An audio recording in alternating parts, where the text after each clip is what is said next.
ছবি আঁকাই ধ্যান জ্ঞান তার কাছে। সাদা ক্যানভাসে তুলির ছোঁয়ায় তিনি ফুটিয়ে তোলেন নিজের দেশের সংস্কৃতিকে। শিল্পী অনিল হোসেন নিজের আঁকা ছবির মাঝে ফেলে আসা দেশের রং, গন্ধ খোঁজেন। জার্মানির ব্রেমেন শহরে বাংলাদেশি জার্মান এই শিল্পীর স্টুডিওতে বাঙালি নানা কিছুর সন্ধান পাওয়া যায়। জল রঙে আঁকা নিজের বিভিন্ন ছবি দিয়ে স্টুডিওটি সাজিয়েছেন তিনি। ছোটবেলায় ছবি আঁকার শখ ছিল অনিলের, সেই শখকে পেশায় রূপ দিতে পেরেছেন এই শিল্পী। আমি যখন ছোটোবেলায় স্কুলে পড়তাম, আমার মনে হয় ক্লাস 3 না 4-এ, তখন যখন অঙ্কর ক্লাস হতো, তখন আমি অঙ্কর স্যারকে সাইড দিয়ে স্কেচ করতাম। আচ্ছা, পেন্সিল দিয়ে ছবি আঁকতাম। ওনার নাকটা অনেক বড় ছিল, পুরো ছবি আঁকতে পারতাম না। তখন বয়স কত ছিল আমার, ক্লাস 3-4-এ পড়ি।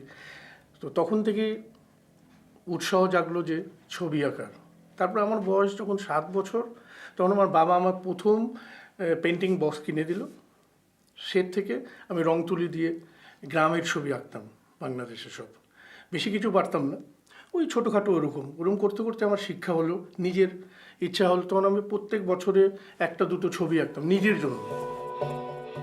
70-এর দশকের শেষের দিকে দেশান্তরী হন অনিল হোসেন। প্রথমে প্যারিসে কিছুদিন গেস্ট স্টুডেন্ট হিসেবে কাটিয়েছেন তিনি। এরপর জার্মানিতে চলে আসেন। ইউরোপের এই দেশটিতে নিজেকে শিল্পী হিসেবে গড়ে তুলেছেন একসময় ঢাকার এই বাসিন্দা। ব্রেমেনে স্ত্রী নেহারিকা হোসেনকে সঙ্গে নিয়ে একটি স্টুডিও এবং গ্যালারি তৈরি করেছেন অনিল হোসেন। দুজনই পেশায় শিল্পী। অনিল হোসেন তার ছবিতে নানা রঙের প্রাধান্য দেন নিজের দেশের কথা মাথায় রেখে। তার কাছে বাংলাদেশের ঐতিহ্য সংস্কৃতি অনেক রঙিন। পশ্চিমা অনেক শিল্পীর ছবির মাঝেও ভারতবর্ষের প্রভাব দেখতে পান তিনি। এখানকার বড় বড় শিল্পীরা, যার নাম পিকাসো, ওরা আমাদের ইন্ডিয়ান কালচারটাকেও কপি করেছে। তারপরে গুস্তাভ ক্লিমট, ও অনেক কিছুই ওরিয়েন্টাল ভ্যারাইটিস কপি করে ওরা সব নাম হয়ে গেছে। তো আমাদের দেশের যারা তরুণ শিল্পীরা আছে, যারা এই ইউরোপিয়ান 100 বছর ধরে যেটা চলছে, অ্যাবস্ট্রাক্ট ছবি আঁকছে ওই যে গ্রে কালার দিয়ে, কোনো কালারফুল না।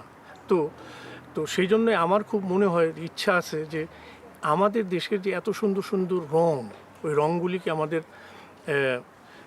কি বলে লাইন ব্যান্ডে উঠিয়ে রাখা উচিত, ক্যানভাসে। সরি, আমি তো জার্মান বলে ফেললাম, সরি।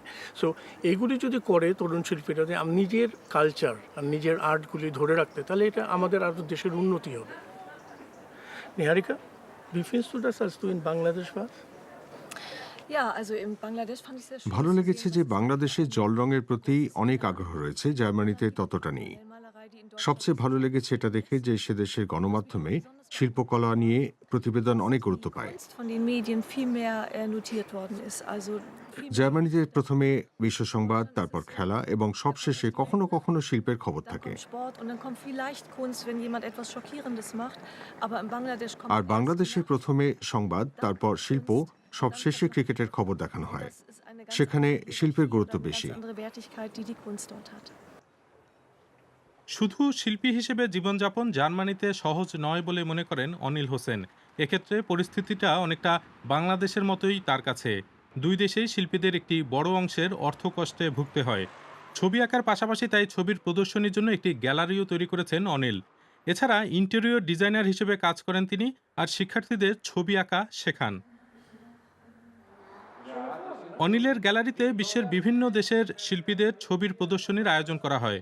গত বছর করোনা মহামারী শুরুর পর কয়েকজন বাংলাদেশি শিল্পীর ছবি জার্মানিতে এনে বিক্রির ব্যবস্থা করেন তিনি। ছবি বিক্রি থেকে প্রাপ্ত অর্থের একটি অংশ ঢাকায় করোনা ভাইরাসে ক্ষতিগ্রস্তদের পেছনে ব্যয় করেছেন সেই শিল্পীরা। ওদের অনেক ছবি আমরা জার্মানিতে নিয়ে আসছি বা কোরিয়ারে। তারপরে সেখান থেকে ছবি অনেক বিক্রি করে ওদেরকে সব দেওয়া হয়েছে। তারপরে ওরা ওই পয়সা দিয়ে সবাই কিছু পয়সা বাঁচিয়ে সেখান থেকে ওরা ত্রাণ বিতরণ করেছে গরিব মানুষ, যাদের খাওয়া দাওয়া কিছুই বর্তমানে নেই। অনিল হোসেনের আঁকা কোনো কোনো ছবি 7 থেকে 9,000 ইউরোতেও বিক্রি হয়েছে। তার ছবি নিয়ে দেশে বিদেশে নিয়মিত বিভিন্ন প্রদর্শনীর আয়োজন করা হয়। ভবিষ্যতে জার্মানি এবং বাংলাদেশের মধ্যে কালচারাল এক্সচেঞ্জ নিয়ে আরও কাজ করতে আগ্রহী তিনি। এই ছবিটা যেটা দেখছেন সেটা আমি তৈরি করছি আগামী 2022-তে ঢাকায় আলিয়ান্স ফসে একটা অনুষ্ঠান আমার হবে। একটা এক্সিবিশন হবে, আশা করি আপনারা সবাই দেখবেন। তো আমার আরেকটা বড় ইচ্ছা আছে, ঢাকায় একটা আমাদের শিল্পী গোষ্ঠী যেটা আছে, সেইখান থেকে আমরা একটা স্কুল খোলার খুব ইচ্ছা আছে। তো স্কুলটা খুলবো যাতে তরুণ শিল্পীরা, যারা আমি যা যা শিখেছি এখানে এ অবধি আমার বয়সে, সেগুলি আমি সব কিছু উজাড় করে দেওয়ার ইচ্ছা আছে।